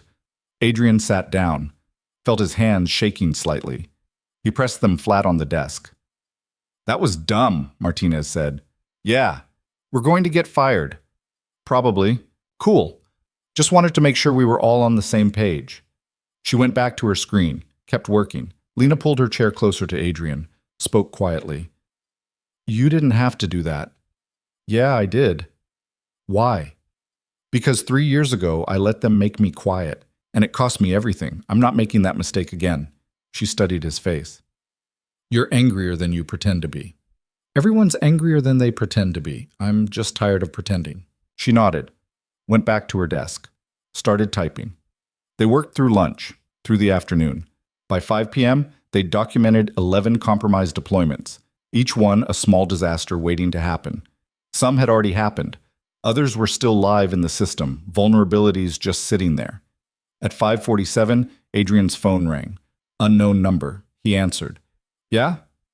Mr. Vale? A woman's voice, professional, clipped. Who's this? Diane Foster. I'm with Morrison and Blake. We're the law firm the board hired to investigate the recent technical incidents. Okay. I understand you've been conducting your own review of deployment records. That's right. I need you to stop and turn over all documentation you've gathered to my team. Adrian leaned back in his chair. Why? Because this is now an official investigation, and any evidence needs to be handled through proper legal channels. I'm not collecting evidence, I'm auditing systems. The result is the same. You're documenting incidents that could expose the company to liability. The incidents already exposed the company. I'm just writing them down. Mr. Vale, I appreciate your diligence, but you're not an attorney. You don't understand how discovery works. If you continue to create documentation without legal oversight, you could inadvertently waive privilege or create material that's subject to subpoena. Good. Silence on the line. Excuse me? I said good. If someone subpoenas this stuff, they should get it. The truth doesn't need privilege. That's not how corporate legal strategy works. Then maybe corporate legal strategy is part of the problem. Another pause. When Foster spoke again, her voice was colder. I'm going to be very clear. If you continue this investigation without cooperating with my team, I will recommend to the board that you be placed on administrative leave pending review of your conduct. Adrian felt something shift in his chest. The old fear. The old pattern. They were doing it again. Threatening him. Trying to make him back down. But this time he had something he didn't have before. Proof. Documentation. And 2 people sitting 10 feet away who'd heard every word. Do what you need to do, Adrian said. I'm not stopping. He hung up. Martinez looked over. That sounded fun. Company lawyer wants us to hand over everything and shut up. What did you tell her? No. You really are trying to get fired. Starting to look that way. Lena stood, walked to the window, looked out at the city. They're going to come after us. All of us. I know. We should document that too. Create a record of every threat, every attempt to shut this down. Adrian looked at her. You want to build a case against the company you just started working for? I want to build a case for the truth, wherever it leads. Martinez pulled out her phone, started recording. For the record, today is Monday, October 16th. The time is 5:52 p.m. Adrian Vale just received a call from Diane Foster of Morrison and Blake, threatening administrative leave if we continue our systems audit. This is me documenting that threat.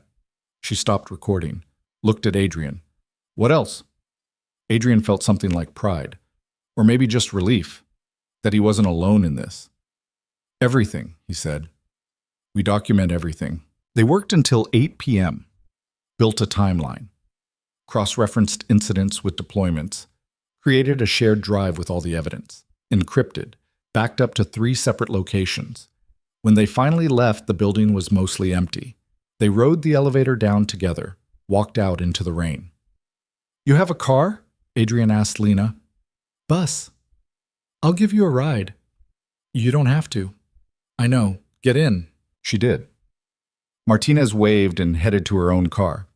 Adrian drove through the wet streets. Lena gave him directions to an apartment building in a neighborhood that had seen better decades. "You live here?" Adrian asked. "It's what I can afford. On your new salary, you could do better." "Haven't gotten a paycheck yet. Can't exactly put down first and last on a promise." He pulled up to the curb. She started to get out, then stopped. "Adrian?" "Yeah?" "Thank you for not backing down.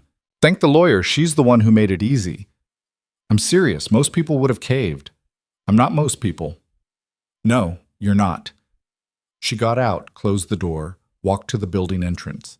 Adrian sat there for a moment, watched her disappear inside. Then he drove home. Mira was already asleep. The neighbor who watched her on late nights was reading on the couch. Adrian paid her, thanked her, locked the door after she left. He checked on Mira. She was curled up with her rabbit, breathing steady. He stood in the doorway and felt the weight of what he'd started. This wasn't just about him anymore. It was about Lena and Martinez, about every engineer who'd been blamed for someone else's mistakes, about the clients who'd trusted Veil systems to keep their data safe and got betrayal instead. He went to the kitchen, opened his laptop, started writing, not code this time. A memo, addressed to the board, documenting everything they'd found, every compromised deployment, every incident, every pattern that pointed back to Leon Carter's systematic gutting of security protocols. He attached the evidence, the logs, the code comparisons, the timeline. Then he wrote one more paragraph. "I understand legal wants to control this process. I understand the board is concerned about liability, but I'm more concerned about the truth. The clients who trusted us deserved better than what they got. The engineers who were blamed for failures they didn't cause deserved better. And the company deserves to know what actually happened so it never happens again. I'm not stopping this investigation. If that costs me my job, so be it, but at least the record will be clear." He read it over, deleted the last two sentences. Too dramatic. Replaced them with something simpler. "This is what I found. This is what I know. Do with it what you will." He hit send at 11:23 p.m. Then he closed the laptop and went to bed. His phone woke him at 6:47 a.m. "Jessica." "You sent the memo," she said. No greeting. "Yeah." "To the entire board." "That's who it was addressed to." "Adrian, what were you thinking?" "I was thinking they needed to see the evidence. You just handed legal a nightmare. Half the board is panicking. The other half wants your head. And the CEO is demanding a meeting at 9 a.m. Okay? Okay? That's all you have to say? What do you want me to say, that I'm sorry? I'm not. They needed to see it." Jessica was quiet for a moment. "You're not making this easy. It's not supposed to be easy. It's supposed to be right. Those things aren't always compatible." "Then I'll take right," she sighed. 9 a.m. conference room, B. "Don't be late." She hung up. Adrian got up, made coffee, woke Mira, got her ready for school, dropped her off. She asked if he was okay. He lied and said yes. At 8:53 a.m., he walked into conference room B. The CEO was there. Robert Chen, 58. Gray hair, expensive suit. He'd been brought in 2 years ago to stabilize the company after Adrian's departure. He looked up when Adrian entered. "Mr. Vale?" "Mr. Chen." "Sit." Adrian sat. Jessica was there. 3 other board members. The lawyer Foster, on speakerphone. Chen folded his hands on the table. "I've read your memo." "Good. It's concerning." "It should be. What I mean is, it's concerning that you chose to send this to the entire board without consulting legal or going through proper channels." "Proper channels would have buried it." "You don't know that." "I do, actually, because it's what happened 3 years ago." Chen's expression didn't change. That was a different situation. It was the same situation with different names. "Mr. Vale, I appreciate your passion for transparency, but you're not the CEO. You're not general counsel. You're chief architect. Your job is to fix technical problems, not to conduct investigations or make legal determinations. My job is to make sure this company's systems are secure. I can't do that if I'm not allowed to look at how they got compromised." Foster's voice came through the speaker. Mr. Vale, the board hired an independent firm to handle this investigation. Your continued interference is undermining that process. I'm not interfering, I'm documenting. Without legal oversight, without understanding the implications. I understand the implications fine. The company deployed insecure systems, clients got breached, people got blamed who didn't deserve it, and now you want to bury it quietly so nobody asks hard questions. That's not what we're doing, Chen said. Then what are you doing? We're trying to conduct a thorough investigation without exposing the company to unnecessary legal risk. The risk already exists. I'm just making it visible. Chen sat back. Adrian, I'm going to be direct. The board values your technical expertise, but your approach to this situation is creating problems. If you can't work within the framework we've established, we'll need to reconsider your role. There it was. The threat. Clean, professional, wrapped in corporate language. Adrian looked around the table. Jessica wouldn't meet his eyes. The other board members looked uncomfortable. Foster on the speakerphone was silent, waiting. I'm not going to stop, Adrian said. Then we have a problem, Chen said. We had a problem before I sent that memo. I just made sure everyone could see it. You made sure everyone could see what you think happened. That's not the same as an objective investigation. Pull the logs yourself. Compare the code. It's all there. I didn't make any of it up. I'm not questioning your data. I'm questioning your judgment and how you're handling it. Adrian stood. You want my judgment? Here it is. Leon Carter systematically compromised this company's security for 3 years. He blamed engineers when things failed. He covered his tracks. And he would have kept doing it if Lena Brooks hadn't stopped him. That's not opinion. That's fact. And if you're more worried about legal exposure than about fixing what he broke, then you're part of the problem. The room went very quiet. Chen's expression hardened. Mr. Vale, I think we're done here. Yeah, I think we are. Adrian walked out. His hands were steady. His breath was even. He felt oddly calm. Jessica caught up with him at the elevator. Adrian, wait. I'm not apologizing. I'm not asking you to. I'm asking you to think about what you just did. I told the truth. You told the CEO of a $7 billion company that he's part of the problem, in front of the board. He is. That's not the point. Then what is? She stepped closer, lowered her voice. The point is, you can't win this by yourself. You need allies. You need the board on your side, and you just burned half of them. They were never on my side. They proved that 3 years ago. Some of them were. Some of them fought for you. But you're making it really hard for us to keep fighting. Adrian looked at her. What do you want from me, Jessica? I want you to be smart, strategic. Use the system instead of fighting it. The system is designed to protect itself, not to find the truth. Then change it from the inside, but you can't do that if you get yourself fired. The elevator arrived. Adrian stepped in. If they fire me, they fire me. At least the evidence is out there. Evidence doesn't matter if nobody acts on it. The doors started to close. Jessica put her hand out. Stop them. Just think about it, she said. Please. The doors closed. Adrian rode down to the lobby, walked out into the rain, got in his car, sat there. His phone buzzed. A text from Lena. Martinez and I are still working. Found 3 more. You okay? He typed back. Define okay. Her response came fast. Still employed? For now. Good enough. Get back here. We need you to look at something. He started the car and drove back to the building he'd just left. Because whatever happened next, at least he wasn't alone in it. When Adrian got back to the 14th floor, Lena and Martinez were standing at the whiteboard. Someone had drawn a network diagram in blue marker, lines connecting boxes, dates scribbled in the margins. It looked like a murder board from a crime show. That took you 20 minutes, Martinez said without looking up. Meeting went that well? CEO basically told me to shut up or get out. And you said? I walked out. Classic. She capped the marker, turned. Okay, you need to see this. Adrian approached the board. The diagram showed deployment timelines. But there was something else. Red lines connecting certain dates.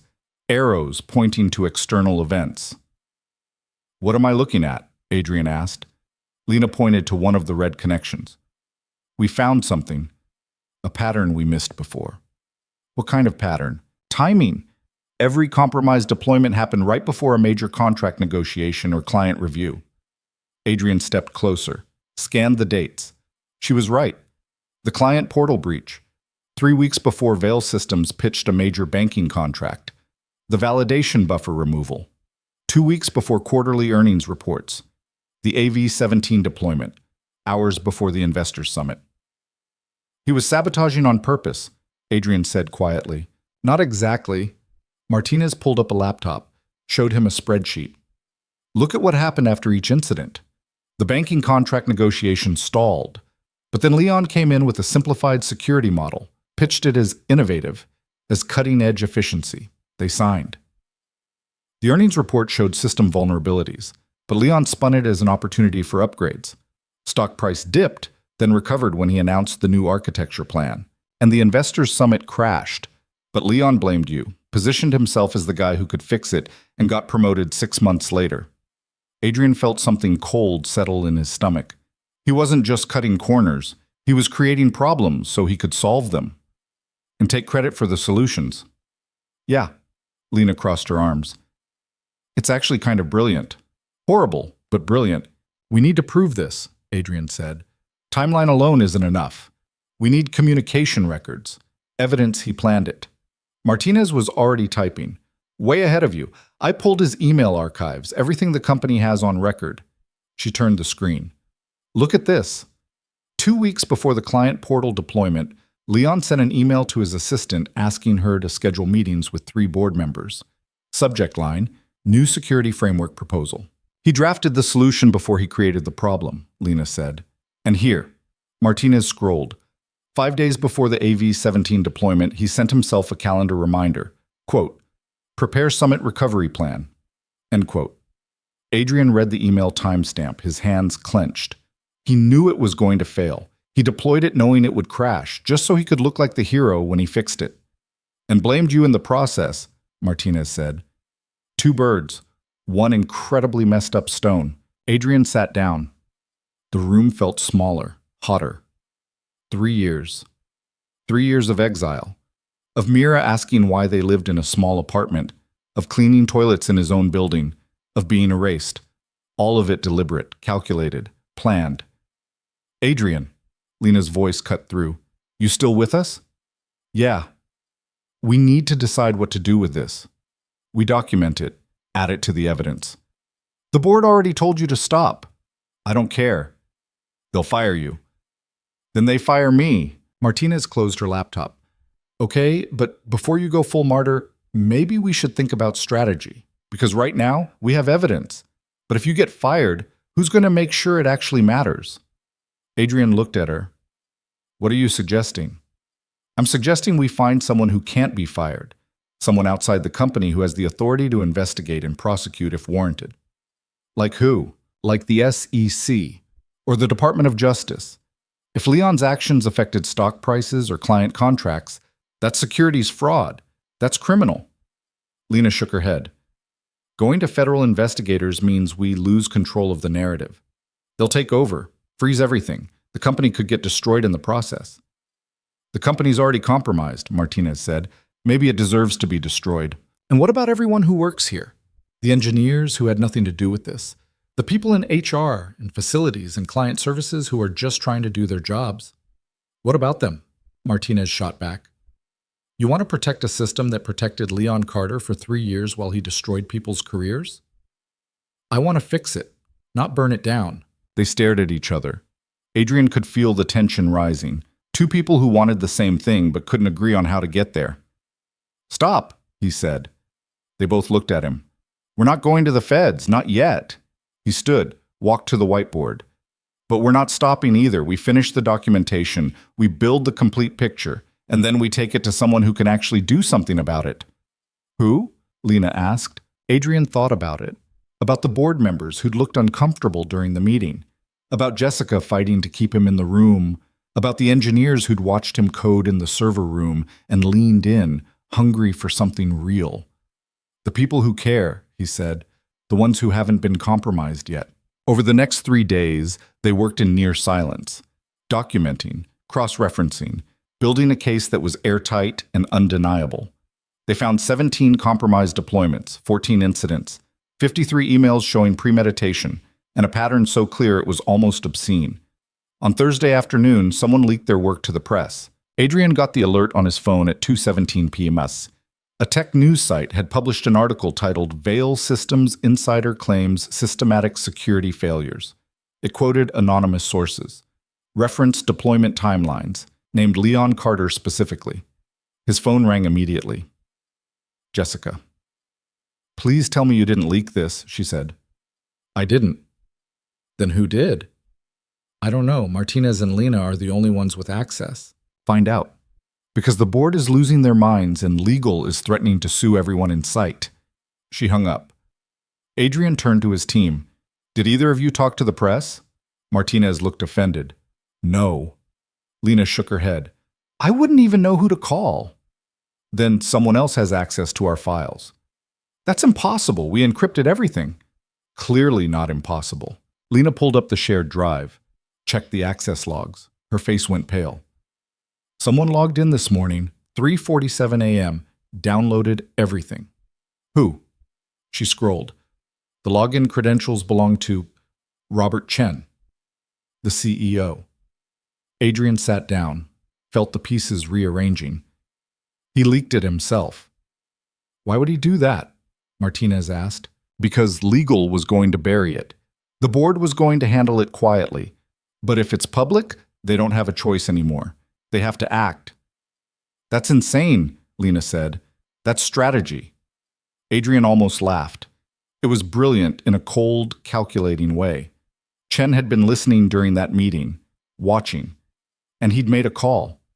If the truth was coming out anyway, better to control the timing. Better to look like the company was confronting it than trying to hide it. Within an hour, every major tech publication had picked up the story. By evening, it was trending on social media. Former employees started coming forward, engineers who'd been quietly pushed out, clients who'd experienced breaches they were told weren't serious. The narrative shifted fast. Veil Systems wasn't just a company with technical problems. It was a company that had systematically covered up security failures while blaming the people who tried to fix them. At 6:47 p.m., the board announced Leon Carter's termination, not suspension, termination, for cause, with a recommendation that the matter be referred to appropriate authorities for investigation. Adrian read the statement on his phone while standing in his daughter's school parking lot, waiting for pickup. Mira came out a few minutes later, climbed in the car. "You look weird," she said. "Weird how?" "Like you can't decide if you're happy or sad." He pulled out of the lot. "That's pretty accurate." "Did something happen?" "Yeah, something big. I'll tell you about it later." They drove home. He made dinner, helped her with homework, put her to bed, and then he sat on the couch with his laptop and watched the story spread across the internet. People were angry, at Leon, at the board, at the company, but they were also asking questions. How did this happen? How did one person get away with this for so long? Who else knew? His phone buzzed. A text from Lena. "We did this." He typed back. "Yeah." "You okay with how it went down?" He thought about it. About Chen leaking the files, about losing control of the investigation, about the chaos that was probably coming. No. But it's done. What happens now? I don't know. He set the phone down, closed his eyes, felt exhaustion settling deep into his bones. The next morning, Jessica called him at 7:03 a.m. "The board wants to meet with you." "When?" "Today. Noon. And Adrian, this isn't a fight. They want to talk about what comes next." "What does that mean?" "It means show up and listen. Can you do that?" "Yeah, I can do that." At noon, he walked into the same conference room where Chen had threatened him 4 days earlier. The entire board was there. 12 people, Jessica at the head of the table. "Mr. Vale," she said. "Thank you for coming." He sat, said nothing. Chen spoke first. "I owe you an apology. When you sent that memo, I treated it as insubordination. I should have treated it as evidence." Adrian waited. "The information you compiled has been turned over to both the SEC and the Justice Department. They've opened formal investigations. Leon Carter is facing potential criminal charges. and we're conducting a full review of every deployment, every contract, every decision made under his oversight. That's good, Adrian said carefully. We also need to address the damage this has caused to the company, to our clients, to the employees who were blamed for failures they didn't cause. Chen paused. We'd like you to lead that effort. Adrian blinked. What? Jessica leaned forward. We're creating a new role, Chief Security Officer, focused entirely on rebuilding trust, fixing systems, making sure this never happens again. We want you. I thought I was Chief Architect. You still are. This would be an addition, with a different team, different mandate. That's 2 full-time jobs. We know. Which is why we're offering whatever support you need, staff, budget, authority. You'd report directly to the board, no intermediaries. Adrian looked around the table. These were the same people who'd exiled him 3 years ago. The same people who'd let Leon operate unchecked. Now they wanted him to fix it. Why should I trust you? He asked. The room went quiet. You shouldn't, one of the board members said. Older woman, gray hair, sharp eyes. Adrian didn't know her name. We failed you. We failed this company, and we're asking you to trust us anyway because you're the only person who knows how to fix what we broke. That's not an answer. It's the only honest one I have. Adrian sat back.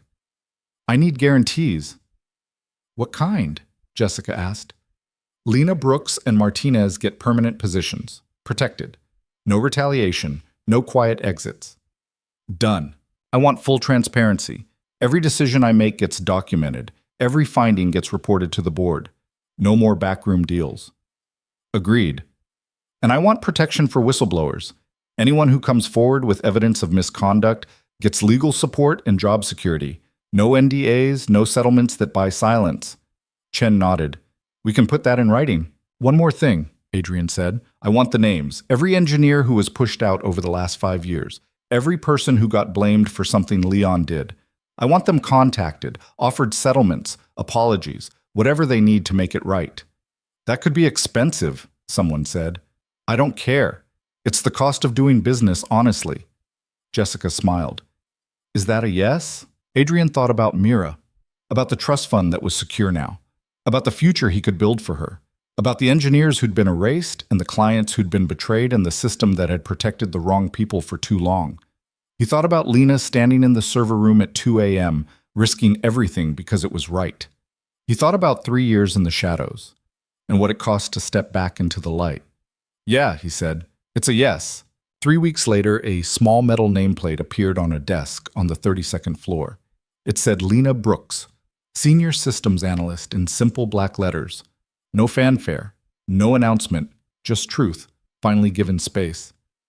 Adrian found her there on a Tuesday morning, standing in front of the desk like she wasn't sure it was real. It's yours, he said. She touched the nameplate. This is weird. Good weird or bad weird? I don't know yet. Martinez walked past carrying coffee.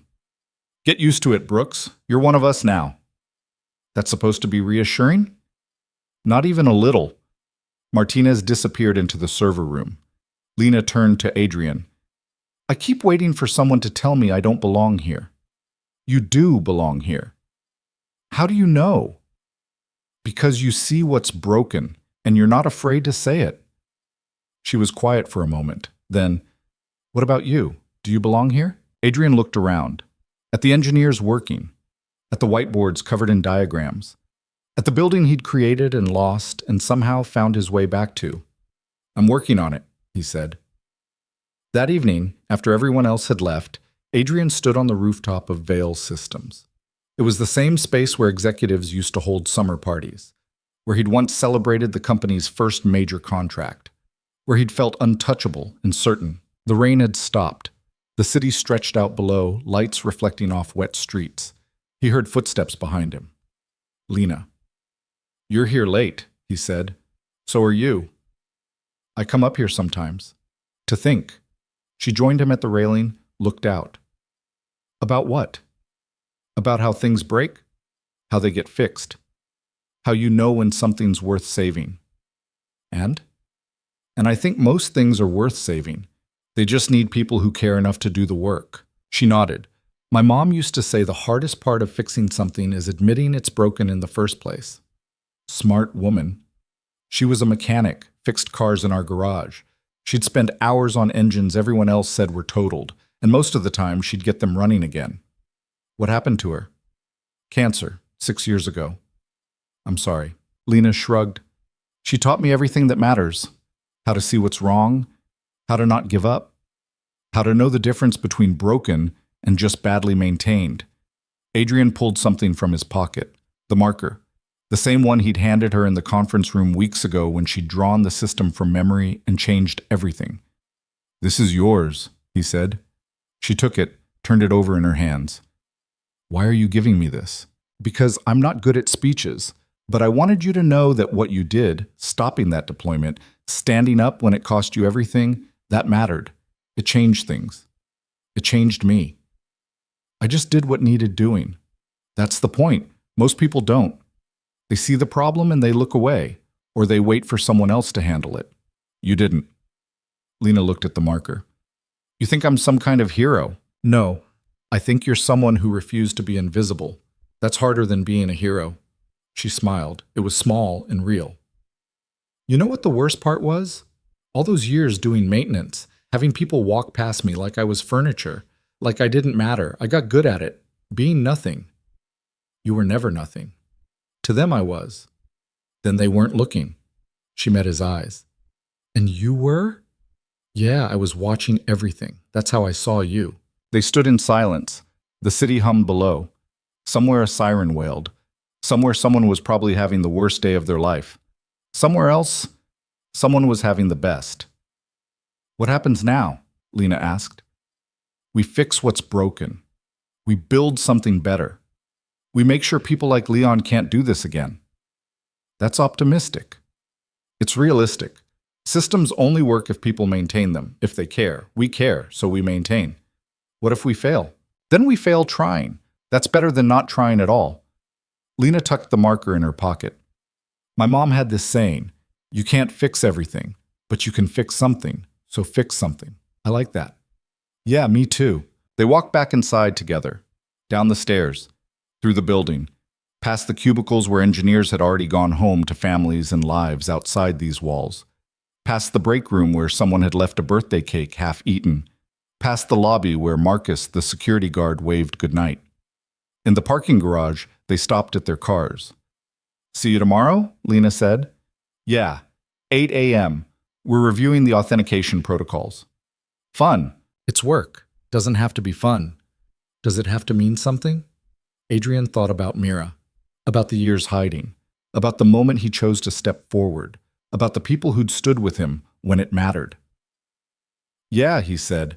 It has to mean something. Lena got in her car. So did Adrian. They drove out into the night, separate directions, separate lives, but connected by the work they'd chosen and the truth they'd refused to let die. 4 months later, on a February morning that was cold and clear, Adrian walked Mira to school. She'd grown 3 inches, started asking harder questions, stopped believing every answer he gave. Dad, she said at the crosswalk, that thing you did, at work, when you found out someone was doing bad things. Yeah? Was it hard telling people? Really hard. But you did it anyway. Yeah. Why what? He looked down at her serious face and her backpack too big for her shoulders. Because some things are more important than being comfortable, like being honest, like standing up when something's wrong. Even if it costs you, especially then. She thought about that. I told my teacher that Dylan was cheating on the test.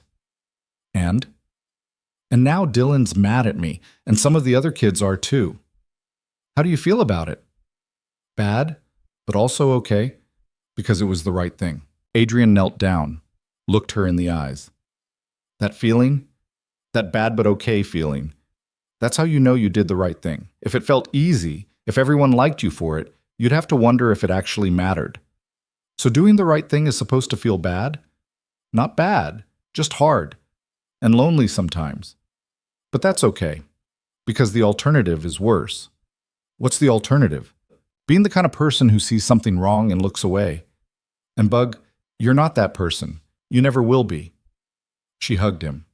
He hugged back. felt her small arms around his neck and something in his chest that was too big for words. "Love you, Dad."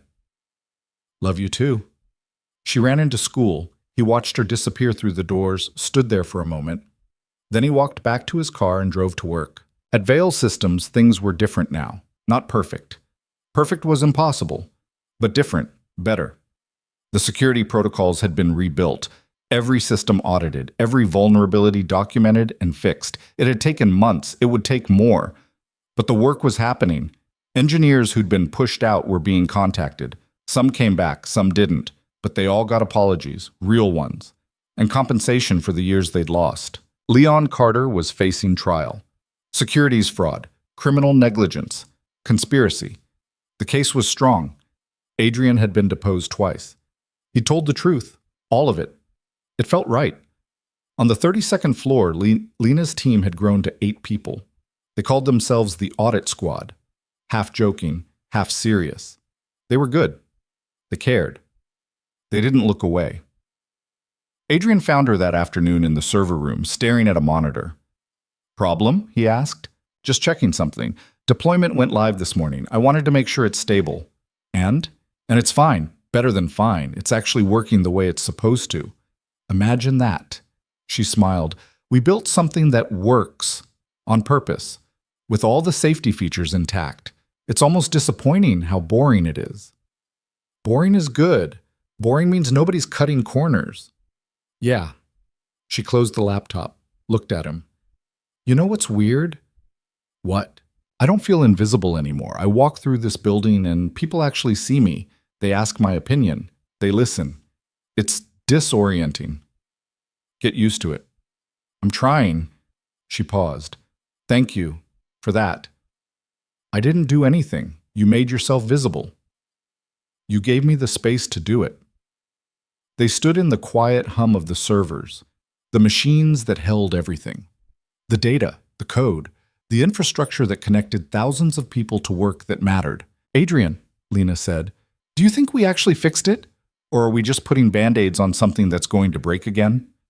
He thought about it, about the meetings and the documentation and the policies they'd implemented, about the engineers they'd trained and the culture they were trying to build. "I think we fixed some of it," he said, "and we're watching the rest. That's all anyone can do. Build, maintain, watch for cracks, fix them when they appear." "That's not very inspiring. It's honest." "Yeah." She looked at the servers. "Honest works." Adrian left the building at 6 p.m., drove home, made dinner for Mira, helped with homework, sat on the couch and read while she drew pictures of buildings and machines and systems she was just beginning to understand. Later, after she'd gone to bed, he stood at the window and looked out at the city, at the lights and the rain and the endless motion of people living their lives. He thought about the years he'd spent invisible, cleaning floors in his own building, watching from the shadows, protecting what he'd built while everyone forgot he existed. He thought about stepping back into the light, about the cost and the risk and the moment he'd decided it was worth it. He thought about Lena, about Martinez, about the engineers who were rebuilding systems the right way, about the clients who were trusting them again, about the slow, hard work of making something broken into something whole. Nobody was going to write songs about it. There wouldn't be a parade. Most people would never know what happened in the server room at 2 a.m. or in the conference rooms where the real battles were fought. But that was okay, because the work wasn't about recognition. It was about doing the thing that needed doing, about refusing to look away, about being the person who stood up when it cost something. Adrian had spent years being invisible. Lena had spent years being unseen. And together they'd stepped into a light that wasn't comfortable or easy or perfect. But it was theirs. Built from truth, held together by work that mattered, and that was enough. In the morning, they'd go back to the office, they'd review code, they'd fix systems, they'd argue about architecture and debate protocols and push back when someone tried to cut corners. They'd do the work, day after day, not because it was glamorous, but because it needed doing. Because they'd learned that the hardest thing in the world isn't building something great, it's maintaining it, protecting it, refusing to let it become something less than what it was meant to be. And maybe that was the real lesson. Not that good people win, or that truth prevails, or that justice is inevitable. but that every day someone has to choose, to see what's broken, to care enough to fix it, to stand up even when it's hard and lonely and costs everything. Someone has to be the person who doesn't look away. And if you're lucky, you find others who won't look away either. Then you do the work. Together. Imperfect and human and real. And somewhere in that work you find something worth protecting. Not perfection, not glory, just the stubborn refusal to let the truth be erased. That was what Adrian had learned. What Lena had proven. What they were building together, one system at a time, one line of code, one choice to stand instead of hide. It wasn't the ending anyone expected, but it was the ending they'd earned. And in the quiet spaces between the work and the worry, in the moments when exhaustion lifted just enough to breathe, they knew it mattered. That had to be enough, because it was all anyone ever really had.